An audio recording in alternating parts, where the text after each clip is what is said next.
So today I'm going to be showing you guys a trick with two decks. That's right, two decks, not just one. God f***ing damn it. This happens every single fucking time. I leave the cards on for too long, then I have to go and make sure that it doesn't catch fire. God damn it. It's hot. Son of a bitch. And this one, let me guess, burnt. Yeah, of course it's fucking burnt. God fucking damn it. Every single time. Ah! Alright, okay. Alright, I can do this. We can do this. God damn it. I'll just take them. Doesn't matter. Doesn't matter if they're too hot. Do it for the views. Do it for the fucking views. God damn it. So for this actual trick, we're going to be using two decks regardless of whether or not they're hot. So for this case, let's say the spectators want to hold on to this one, so you give it to them while you pick up this deck and explain to them that in a moment they're going to be picking a card in a particular way. So this deck could of course be shuffled by you unless you totally want to do a completely different trick. But when you're done shuffling, you're going to explain to them that they're going to pick a card by putting the deck either behind their back or under the table, sliding out a card from the middle, putting it on top, and then cutting it into the deck. Which is, by the way, a manner of picking cards that is 100% f***ing out of your hands. So they do this, they put the cards under the table or behind their back, they reach into the deck, they turn over one card on top, and then they cut the cards in the middle. Whenever they're ready, they could bring the deck back out, and at this point, you like to show that the cards that they've been holding in the box the entire time actually is a prediction deck, because if you spread them, there's one card that is reversed in the middle, which of course I have to put back in frame because I don't want to buy a wide angle lens. So of course we have your deck, which you spread, and you show that there's also one card spread in the middle, which happens to be the Queen of Clubs. And if you haven't guessed it already, that Queen of Clubs perfectly matches the prediction, which is also a Queen of fucking Clubs. Before I start fighting off all the pussy that is trying to jump on top of me, let me show you how the trick works. So you need one deck that's going to serve as a prediction deck. This one, the Queen of Clubs, is face down in the middle from the start. This deck goes inside of its box. Apart from this tiny setup, this deck doesn't need anything else, and it could even be set up in a stack beforehand. So there you go. If you don't have that, you can write it down or maybe carve it into your arm if you're doing it for the emos. But this deck does have a little bit of a setup, and you end up a little bit dirty, but really doesn't matter because you're going to manage your spectators. They're not going to be grabbing onto your shit. So for this, you have the Queen of Clubs face up, 5 cards from the top of the deck, and of course those cards are face down. This goes inside of its box, and you are ready to start this pussy magnet of a trick. You ask them to pick either deck. Of course, let's say they pick this one, you say great, put that in your pocket. If they pick this one, then you can say good, we'll use this deck. Either way, it doesn't matter, you want to end up with that deck. So you take them out, and at this point you could do some sort of false shuffle as long as the top stock stays on top and that Queen of Clubs stays right there. I also like to spread the deck to show that there's no sort of setup, and I do it face up. And then to do it face down, all you got to do is use your thumb to push off this entire block, and you could show the deck to be perfectly ungimmicked and unset up. But at some point, I openly show them what they're going to do behind their back or under the table, which is that they're going to reach into the deck, put that card face up on top, and then give the deck a cut.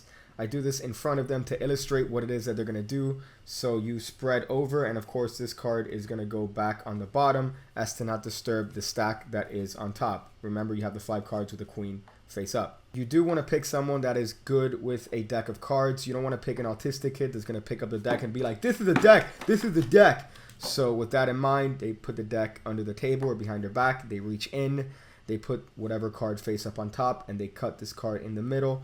Of course, this leaves their card face up with your card face up in the deck as well. Remember, if you spread the deck face down, you're going to see the Joker, followed by the card that you're actually going to force, which is the Queen of Clubs. However, if you spread it face up, then that's going to be the way you cover the Joker. So you spread to the first face down card you see. Remember not to spread too far because you'll be able to see the Joker and ruin the fucking trick. So you spread to about a couple cards, use your thumb to push off a block, and you could show that the Queen of Clubs is pretty much the only card that seems to be face up in this deck. So at speed, it should just look like this when you spread the deck for the first time. You outjog the card, spread and show, and then turn over the deck. At this point, you want to show whatever prediction you have, whether it's the deck or cut into your arm. You want to spread this deck and put it on a table and show very fairly that there's only one face down card in the deck, and it happens to be the Queen of Clubs, which just so happens to match the card that they turned over. If you're not collecting panties at this point, then you've done something completely wrong. Also, some people might ask what happens with the Joker that's face up in this deck. What if they want to look at the deck? Well, it's called managing your spectators, motherfucker.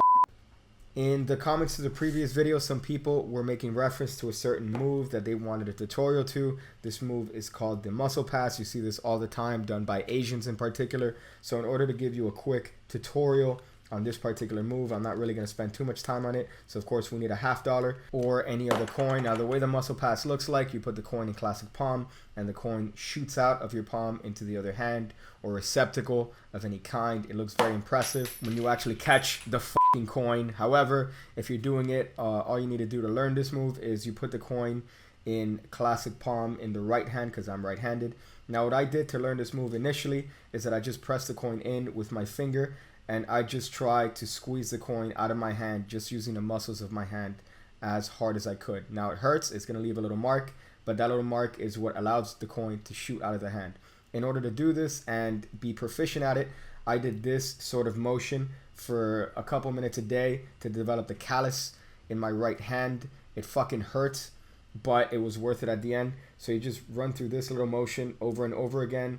If it hurts too much, keep doing it, you pussy. But eventually what's going to start happening is that you're going to be able to propel the coin just using the little callus and the muscle developed in your hand out of the hand itself. I do also recommend not just using a $50 or a heavier coin. Try to use something smaller. Maybe if you have some sort of nickel or a quarter, whatever is relevant in your country.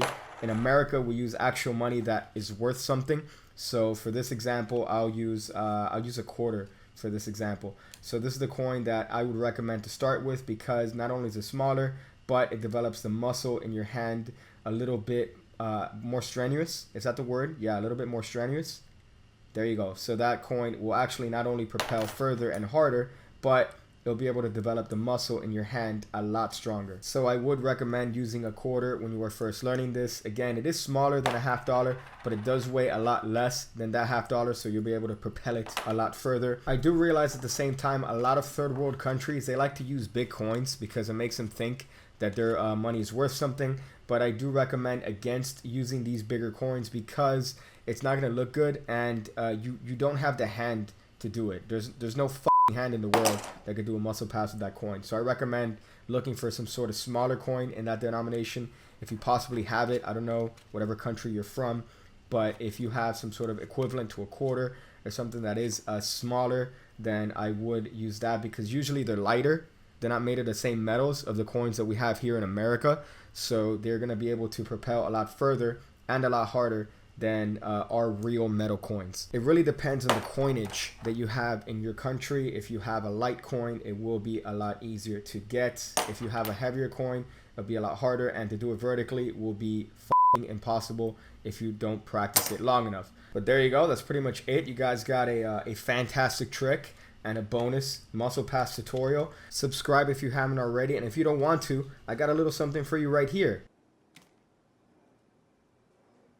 When I see you again, when I see you again, when I see you again, when I see you again, when I see you again, when I see you again, when I see you again.